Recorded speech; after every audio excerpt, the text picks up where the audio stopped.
नमस्कार सबाइके आमार चैनेले सबाइके स्वागत जानिए आबारो चले एलाम एक नतून रेसिपि निये। आज के जेटा बानाबो सेटा प्राय प्रत्येकटा बाड़ीतेई किन्तु हये थाके, टिफिने बा डिनारे किन्तु हयेई थाके। एटा बानानो खूब इजी और এটা কিন্তু প্রত্যেকেই বিভিন্ন রকমভাবে বানিয়ে থাকেন।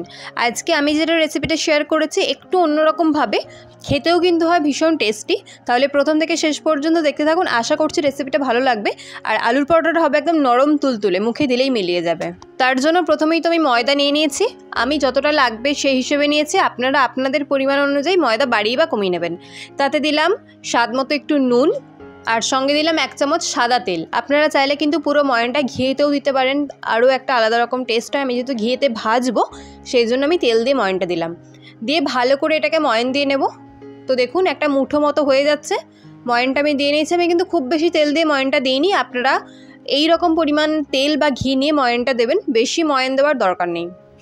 তারপর আরেকটা বাটি নিয়ে নিলাম, নিয়েছি এতে গরম জল। জলটা কিন্তু বেশ গরম, ফুটছিল জলটা, আমি সেই জলটা নিয়েছি। তারপর ওই জলেতে ময়দাটা দিয়ে দেব। ময়দাটা দিয়ে একটা চামচ বা কিছু দিয়ে এটাকে মাখাবো। হাত দিয়ে এখন করা যাবে না, যেহেতু গরম আছে, একটু ঠান্ডা হলে তারপর হাতটা দেব।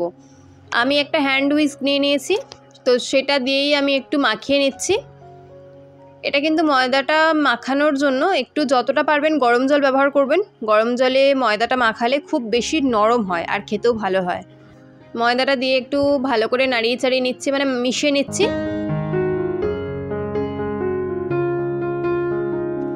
বেশ অনেকক্ষণই আমি নাড়িয়ে চাড়িয়ে নিয়েছি, তো হালকা একটু ঠান্ডা হয়েছে।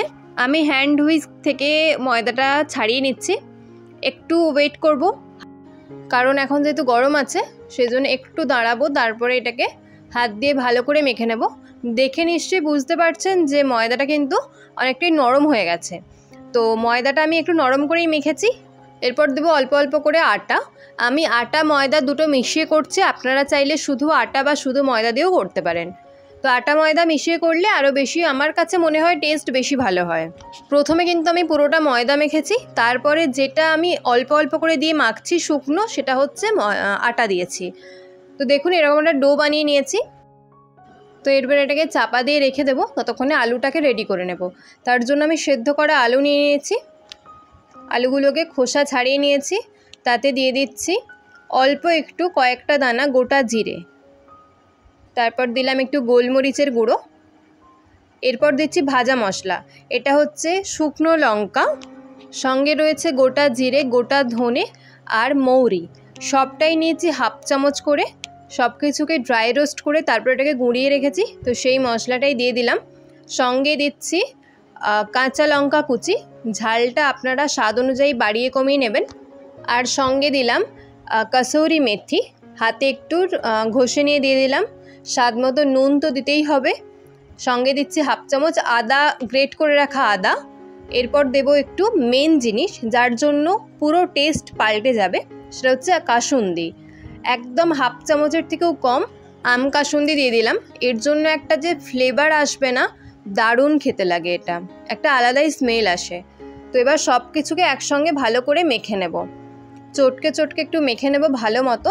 আপনাদের কাছে যদি ধনেপাতা কুচি থাকে তাহলে সেটাও ব্যবহার করবেন, আমার কাছে ছিল না এই মুহূর্তে, তো আমি ব্যবহার করতে পারিনি। তো দেখুন খুব ভালো করে মেখে নিয়েছি। এরপর এগুলোকে গোল গোল করে নেব, মানে ময়দাতে দেওয়ার জন্য, মানে লেচি যে করব তার জন্য দেওয়ার জন্য গোল গোল করে নিচ্ছি। একদম ছোট ছোট না, আমি লেচিগুলো করব একটু বড় বড়, তো সেই অনুযায়ী আলুর যে পুরটা দেব সেটাও একটু বেশি দেব। তো আমি এরকমভাবে করছি।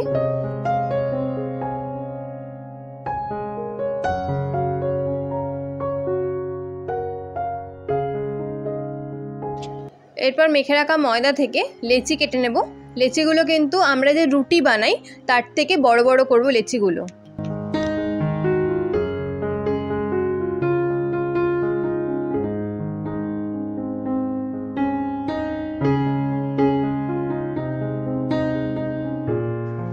লেচিগুলো কেটে নিয়েছি সমান মাপের।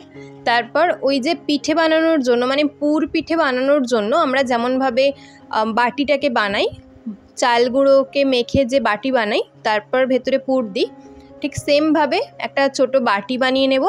তার ভিতরে দিয়ে দেব একটা আলুর পুর, তারপর মুখটাকে আটকে দেব। দিয়ে এটাকে আবার লেচি বানিয়ে রেখে দেব। যেমনভাবে পুর পিঠে বানানোর জন্য আমরা করি ঠিক সেমভাবেই এটাকে করব। তাহলে এরকম নতুন নতুন সহজ রেসিপি পাওয়ার জন্য চ্যানেলটা সাবস্ক্রাইব করে পাশে থাকবেন, লাইক কমেন্ট শেয়ার করবেন। আর সঙ্গে যদি কোনো রেসিপি দেখতে চান অবশ্যই কমেন্টে জানাবেন, আমি শেয়ার করব আপনাদের সঙ্গে। আর এই রকমভাবে আলুর পরোটা একবার বানিয়ে অবশ্যই জানাবেন কেমন লাগলো। বলতে পারেন এটা আম কাসুন্দির আলুর পরোটা। খেতে কিন্তু সত্যিই বলছি অসাধারণ হয়, একটা আলাদাই স্মেল পাওয়া যায় আর একটা হালকা টকটক ভাবও থাকে, কিন্তু খেতে খুব সুন্দর হয়। একবার বানিয়ে দেখুন, তারপর আমাকে কমেন্টে জানাবেন। তবে এটুকু গ্যারেন্টি দিয়ে বলতে পারি, যদি একবার বানান তাহলে কিন্তু আলুর পরোটা আপনারা এই রকমভাবেই বানাতে চেষ্টা করবেন। দেখুন কথা বলতে বলতে কিন্তু আমার একটা লেচি রেডি করা হয়ে গেছে। তো আর একটাও বানিয়ে নিলাম, মুখটাকে এরকমভাবে আটকে দিলাম যাতে খুলে না যায়।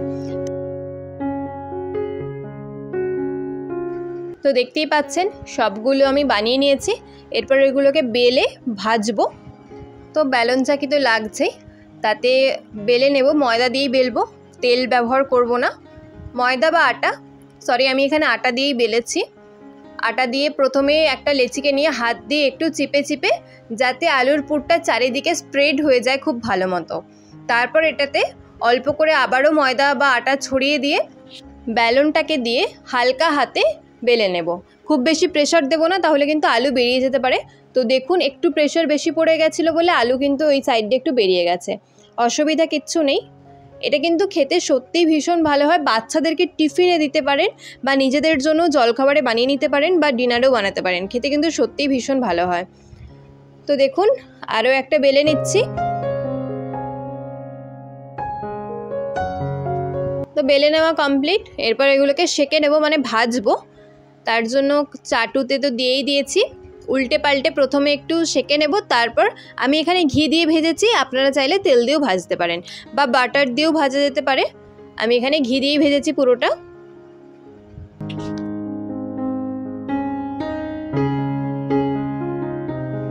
তো প্রথমে সেঁকে নিলাম, তারপরে অল্প অল্প করে ঘি দিয়ে উল্টে পাল্টে ভেজে নিলে রেডি গরম গরম আলুর পরোটা। এই আলুর পরোটা খাওয়ার জন্য কিন্তু কোনো সাইড ডিশের প্রয়োজন নেই, কারণ আমের কাসুন্দির যে একটা হালকা ফ্লেভার আছে এতেই কিন্তু দারুণ লাগে খেতে। যদি চান সঙ্গে রায়তা তো রাখতেই পারেন বা কোনো রকম আচার, সেটা দিয়েও সার্ভ করতে পারেন। তবে শুধুও কিন্তু এটা খেতে বেশ ভালো লাগে।